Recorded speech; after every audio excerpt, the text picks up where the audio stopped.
ہے کہ تم جس عقیدے پر تھے اس پر پلٹ آؤ اور جو تم نے اضافی باتیں کر رکھی اس سے ہٹ جاؤ. آپ اس پر تاریخ نظر ڈالے جو میں کہہ رہا ہوں, جو تم نے اضافی باتیں کر رکھی اس سے ہٹو اور جو تمہارا اصل عقیدہ ہے اس کو واپس آؤ.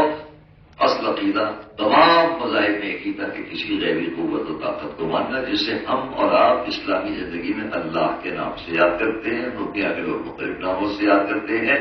اور جب اس اللہ کو ہم مانیں تو اب ہمارے سامنے آگے تاریخ چلتی چلی آ رہی ہے. ہر ایک پھر کسی نہ کسی جگہ سے ایک الگ جدا گانا نظریہ لے کر چلنے لگا, کوئی فرق پڑتا.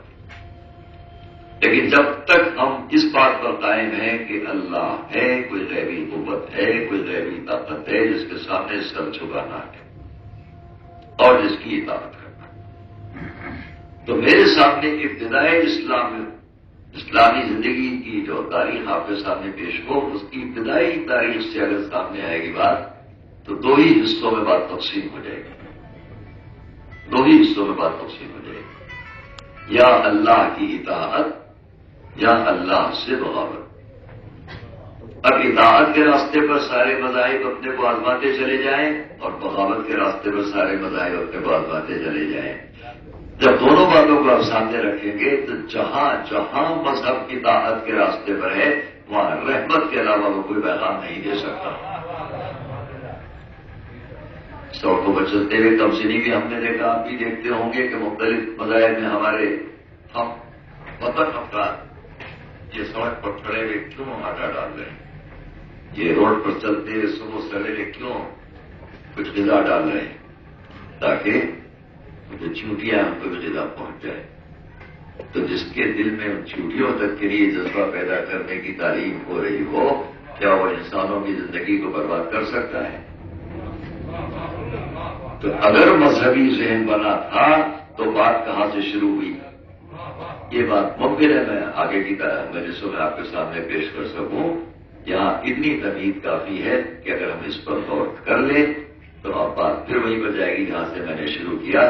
کہ ہماری اسلامی قیادت کو اپنے اس کریکٹر پر غور کرنا ہے کہ آپ نے علم کے ساتھ ساتھ جس کردار رسول کی بات کی ہے کہ ان کی سیرت پر چلنا ہے. تو ایک بہت نازک سی بات میں یہاں کہنے جاؤں گا کہ جنہوں نے سمجھا کہ خالی قرآن کافی یا جنہوں نے سمجھا کہ خالی عمل رسول کافی,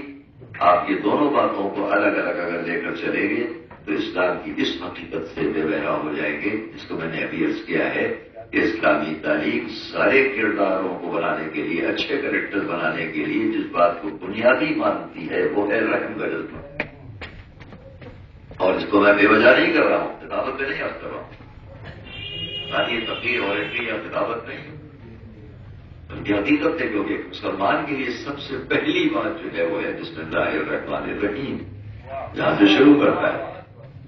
اس کے اسماء حسنہ تو کتنے ہیں, لیکن اس نے شروع جو کیا, ابتدا جو کی آپ کے سامنے قرآنی میسج دینے کے لیے وہ اتنی پابندی کر دی, یہی نہیں کہ بس قرآن شروع ہوا بسم اللہ سے اور ختم ہو گیا والناس پر, یہ نہیں ہوا,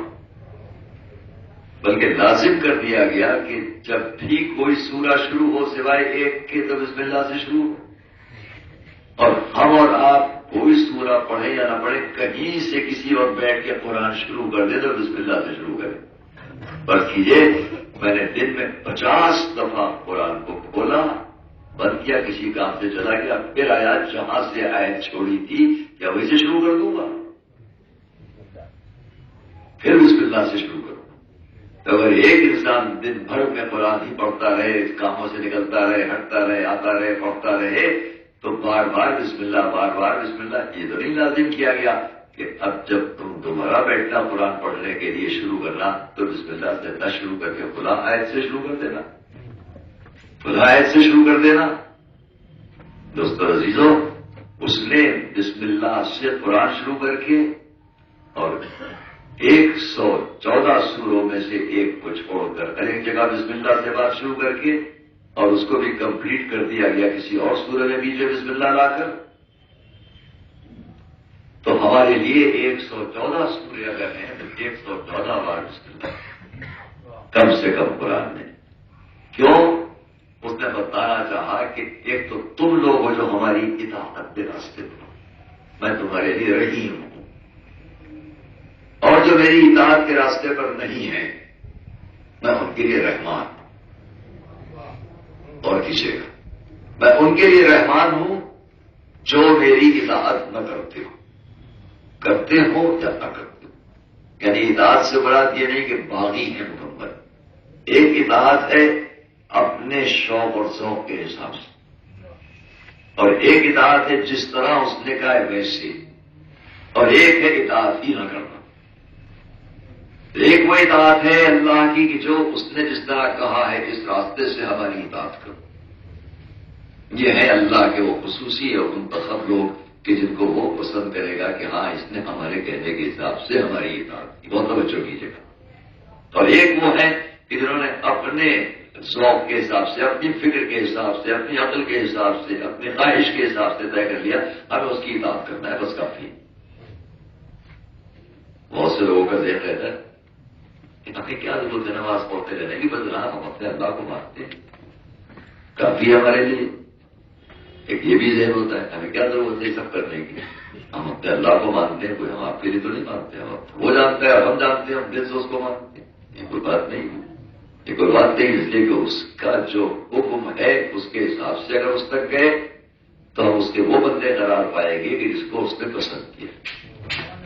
اور اپنی مرضی کے حساب سے اس کی طرف چلے تو ہم اس کے وہ بندے قرار پائیں گے کہ جو اطاعت تو کرنا چاہتے ہیں لیکن اس میں اپنی رائے شریک رکھنا چاہتے ہیں۔ اور ایک وہ جو کہتا ہے ہمیں ماننا ہی نہیں ہے تیری بات، جو یہ سمجھتا ہے کہ ہمیں ماننا ہی نہیں ہے تیری بات، اس کو بھی وہ اس سے چاہے مایوس ہو جائے لیکن